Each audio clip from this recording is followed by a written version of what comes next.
Good morning students. So last time हमने question number 2.13 तक complete किया था, बराबर। आज हम लोग स्टार्ट करने वाले हैं 2.14 से। ओके,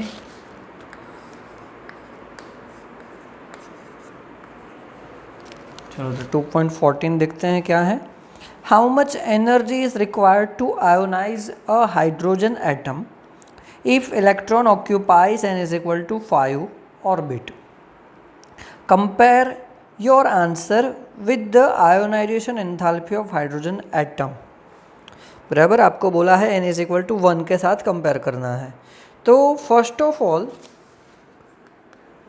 एनर्जी का फॉर्मूला याद करो, E N is equal to -2.18 into 10⁻⁻18 Z square by N square joule. Okay, तो बेसिकली यहाँ पे E5 आपको पहले तो सोचना होगा कि E5 क्या होगा, तो -2.18 इंटू 10⁻⁻18 Z हाइड्रोजन के लिए 1 हो जाएगा, तो उसका स्क्वायर तो 1 ही होगा, डिवाइडेड बाय 5 के लिए 25 जूल। ओके, तो इसका आंसर आएगा 8.72 इंटू -8.72 इंटू 10⁻⁻20 जूल। ओके, ये E5 आया। अब आपको क्या पूछा है, how much energy is required to ionise a hydrogen atom. बराबर, हाइड्रोजन एटम में से आयोनाइज करना है, मतलब इलेक्ट्रॉन को बाहर ही निकाल देना है। ऑलवेज रिमेंबर, इलेक्ट्रॉन को बाहर निकालना है तो मतलब उसको ई इनफाइनाइट एनर्जी रिक्वायरमेंट होगी। ई इनफाइनाइट क्या हो जाएगा, 0.00 जूल। तो फिर डिफरेंस लेंगे कि यहाँ पे बोल देते हैं n इज़ इक्वल टू 5 है। चलो ये n is equal to infinite ले लिया। अगर इनफाइनाइट तक पहुँच जाता है इलेक्ट्रॉन n ऑर्बिटल्स में, तो वो आयोनाइज मतलब एटम से ही बाहर निकल जाएगा। तो क्या करना होगा, ई अल्फ़ा माइनस E5। तो इसका आंसर आएगा 8.72 इंटू 10⁻⁻20 जूल। ओके, इतनी ही एनर्जी रिक्वायर्ड होगी इलेक्ट्रॉन को आयोनाइज करने के लिए। ओके, फिर आपको बोला है कि कंपेयर करो इसको किसको, हाइड्रोजन एटम के फर्स्ट ऑर्बिटल को। तो सिंपली हम लोग क्या करेंगे कि E5 डिवाइडेड बाय रेशियो ले लेते हैं कंपेयर करने के लिए। तो -8.72 into 10⁻⁻20 divided by -2.18 into 10⁻⁻18। Okay, तो कंपैरिजन में क्या आएगा, ये माइनस माइनस तो कैंसिल आउट हो जाएगा। 4.4 इंटू 10⁻⁻2 इतनी एनर्जी डिफरेंस, मतलब उसका कंपैरिजन हम लोग रेशियो बना सकते हैं। ओके, तो 2.14 कंप्लीट हुआ, बराबर। चलो, तो फिर अब 4.0 हो जाएगा। नेक्स्ट क्वेश्चन देखते हैं 2.15। What is the maximum number of emission lines when the excited electron of hydrogen is in n is equal to 6 to drop to the ground state? बराबर, so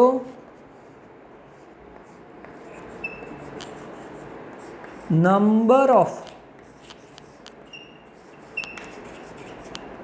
एमिशन लाइन, ये आपको formula याद रखना है, number of emission lines is equal to N orbit जो है जहाँ पे है इंटू n-1 डिवाइडेड बाय 2। आपको क्या बोला है, n इज इक्वल टू 6 है, तो वैल्यू इनपुट करते हैं तो क्या हो जाएगा 6 इंटू 5 डिवाइडेड बाय 2, तो फिर 15 लाइंस आंसर आएगा। टेक्स्ट बुक में आपको ये फॉर्मूला नहीं दिया है, आपको ये याद रखना है। ओके 2.15। चलो उसके बाद देखते हैं 2.16। The energy associated with the fifth orbital in a hydrogen atom is, sorry, first orbital. What is the associated with the fifth orbital? Fifth का तो हमने यहाँ पे कैलकुलेट किया ही है, यही आंसर होगा। तो उसका जो फर्स्ट है आपको होमवर्क में करना है। ओके चलो सेकंड देखते हैं। Calculate the radius of the Bohr's fifth orbit for the hydrogen atom. तो रेडियस का फॉर्मूला याद करो, Rn is equal to 0.529 n square by z angstrom. n is equal to 5 होगा, हाइड्रोजन के लिए z is equal to 1 and angstrom is equal to 10⁻⁻10 metre होता है। Values input कर दो ये सारी, आपको R5 मिल जाएगा मीटर में रेडियस फिफ्थ ऑर्बिट की। ओके चलो सिंपल था। नेक्स्ट है 2.17।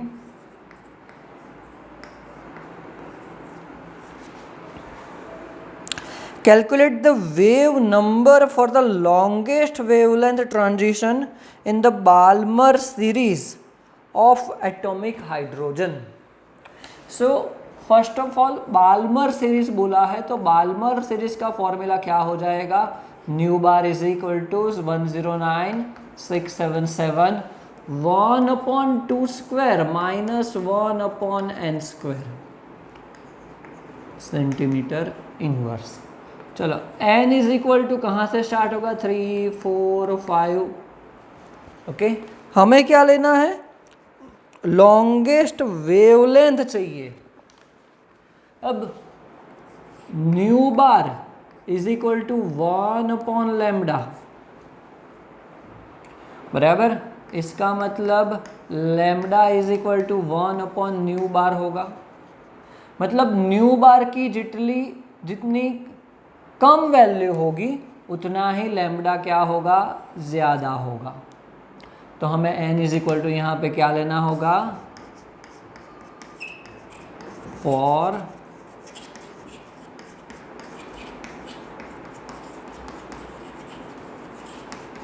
Longest wavelength n is equal to 3 लेना होगा। ओके तो न्यू बार आप लोग कैलकुलेट कर सकते हो, यहाँ पे n is equal to 3 value रख दो, आ जाएगा आंसर। कैलकुलेशन खुद करना है आपको। चलो उसके बाद नेक्स्ट क्वेश्चन देखते हैं 2.18। What is the energy in joules required to shift an electron from the hydrogen atom from the first Bohr orbit to fifth Bohr orbit? And what is the wavelength of light emitted when the electron returns to the ground state? The ground state energy, that means E1 आपको दिया है -2.18 into 10⁻⁻11 अर्ग। Joule में नहीं दिया है आपको, बराबर जूल में नहीं दिया है, बट एक याद रखना 1 जूल इज इक्वल टू 10⁻7 अर्ग होता है। बराबर। तो जूल में कन्वर्ट करना है तो क्या हो जाएगा 2.18 इंटू 10⁻⁻18 जूल हो जाएगा। तो आपके लिए कैलकुलेशन आसान हो जाएगा जूल में। चलो E5, क्योंकि E5 हमें कैलकुलेट करना होगा, जो हमने यहाँ पे एक्चुअली किया हुआ ही है, आपको करना होगा। फॉर्मूला इनपुट करके मैं डायरेक्टली लिख रहा हूँ ये आंसर -8.72 इंटू 10⁻⁻20 जूल। तो ये है n = 1,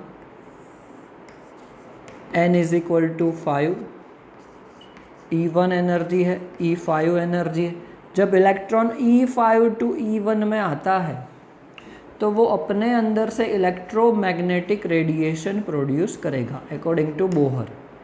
तो ये जो EMR होगा उसका आपको वेवलेंथ चाहिए।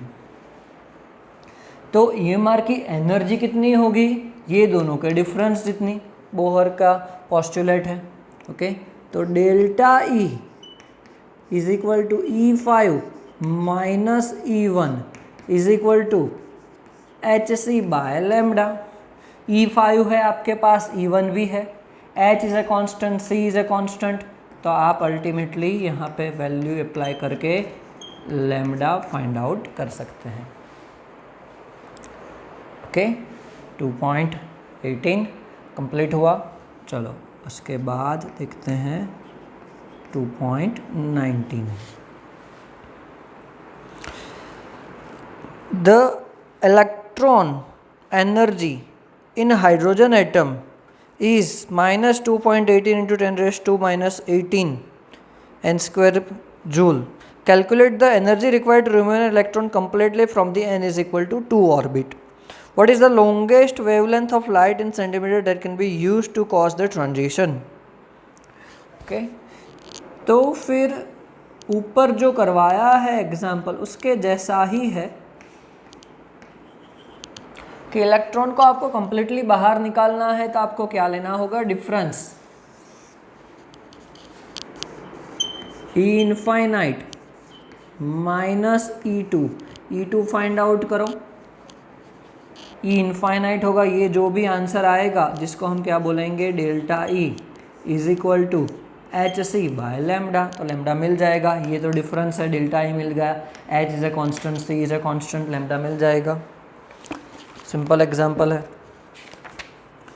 चलो उसके बाद देखते हैं 2.20।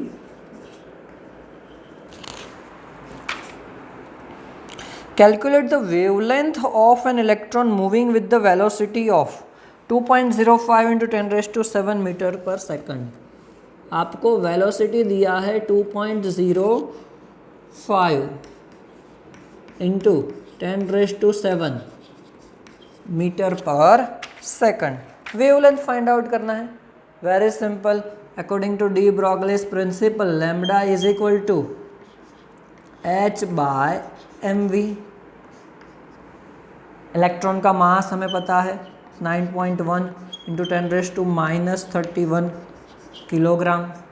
v आपको दिया हुआ है, h भी पता है 6.626 into 10⁻34 joule into second. Okay, तो बहुत ही सिंपल हो जाएगा कैलकुलेशन, बराबर। चलो तो 2.20 ख़त्म हुआ, सिंपल है। लैम्डा आप खुद फाइंड आउट कर सकते हो। 2.21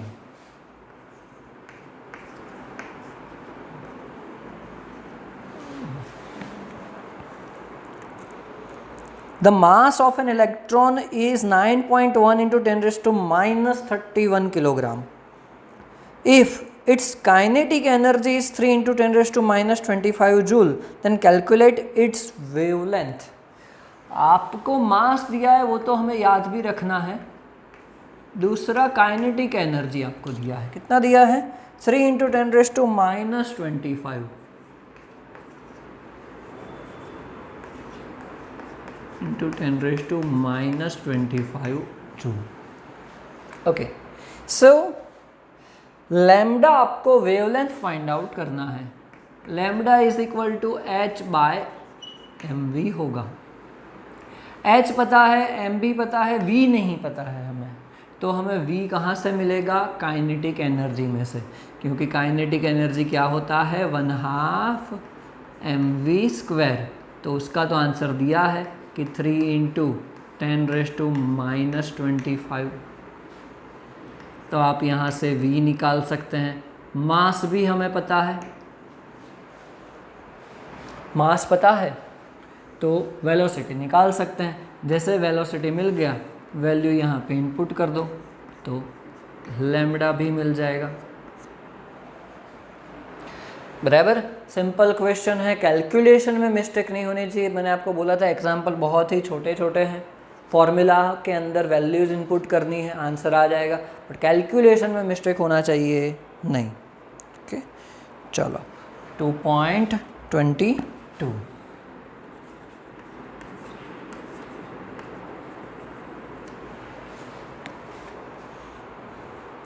Which of the following are isoelectronic species? That means those having the same number of electrons. Same number of electron है उसको हम आइसो इलेक्ट्रॉनिक बोलेंगे। Iso electronic, that means same number of electrons. Okay, तो कैसे calculate करना है आपको देखना है, बहुत ही सिंपल है। एक मैं कर देता हूँ, आपको फिर होमवर्क में ही करना है। सोडियम +1, चलो कितने इलेक्ट्रॉन होंगे आपको देखना है। सबसे पहले तो the atomic number of sodium is 11, that means it has 11 electron, but आपको +1 चार्ज दिया है। जितना चार्ज होगा पॉजिटिव उतने इलेक्ट्रॉन कम होंगे। ओके, तो +1 चार्ज है मतलब 1 इलेक्ट्रॉन कम होगा, तो टोटल कितने इलेक्ट्रॉन हो जाएंगे? 10 इलेक्ट्रॉन। वैसे ही एक दूसरा नेगेटिव चार्ज वाला है S-2, तो कितने? सल्फर 16। जितना नेगेटिव चार्ज होगा उतने ज़्यादा इलेक्ट्रॉन होंगे, तो 2 इलेक्ट्रॉन ज़्यादा होंगे, तो 16 + 2 टोटल 18 इलेक्ट्रॉन हो जाएंगे। ओके, तो इलेक्ट्रॉन को कंपेयर करो और देखो कि उसमें आइसो इलेक्ट्रॉनिक मतलब सेम इलेक्ट्रॉन कौन से स्पीसीज के अंदर है। ओके, चलो सिंपल है। वैसे ही 2.23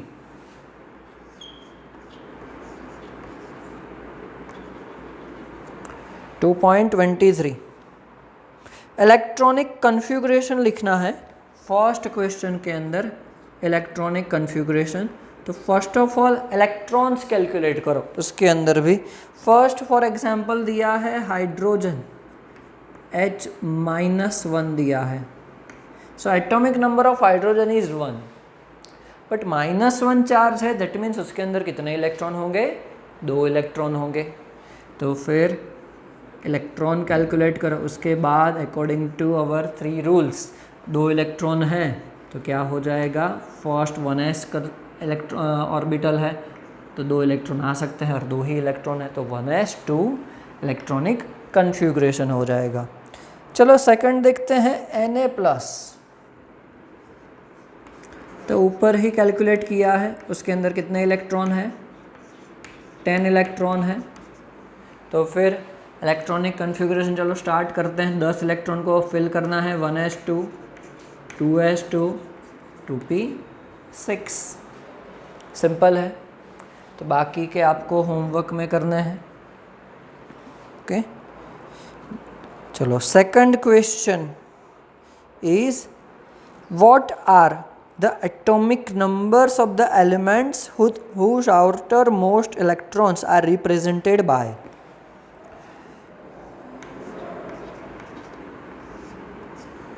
आपको यहाँ पे फाइंड आउट करना है कि एटॉमिक नंबर कौन सा है। फर्स्ट आपको दिया है 3s1, ये क्या है? Outer most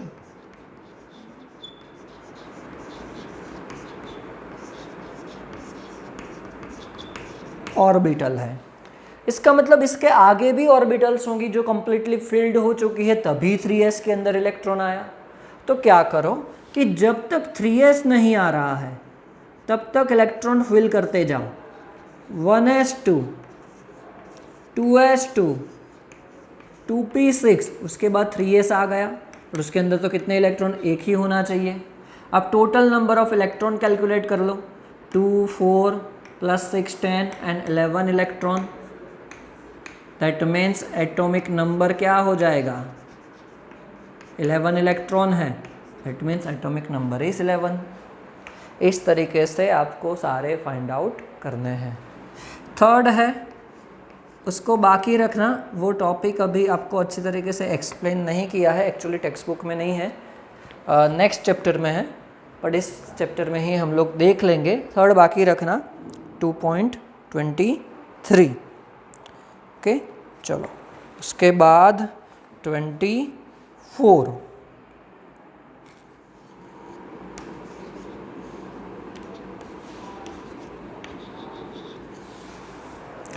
What is the lowest value of n that allows g orbital to exist?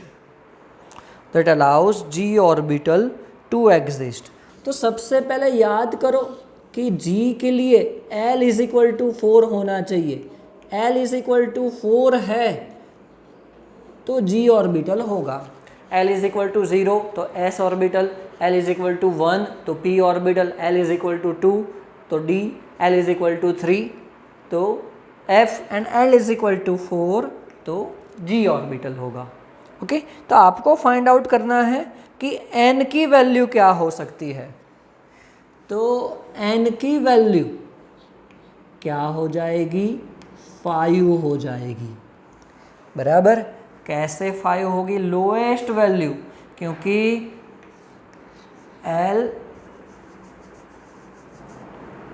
L क्या होता है, 0 से स्टार्ट होगा, 1 2 अप टू n -1। n -1 तो 4 चाहिए, तो n क्या लेना होगा, 5 लेना होगा। तो कहाँ से स्टार्ट होगा, G, तो 5th ऑर्बिटल से स्टार्ट होगा। बराबर, 2.24। तो आज हम लोग यहाँ तक रखते हैं, 24 तक। नेक्स्ट लेक्चर में 25 नंबर के क्वेश्चन से स्टार्ट करेंगे। Okay, thank you.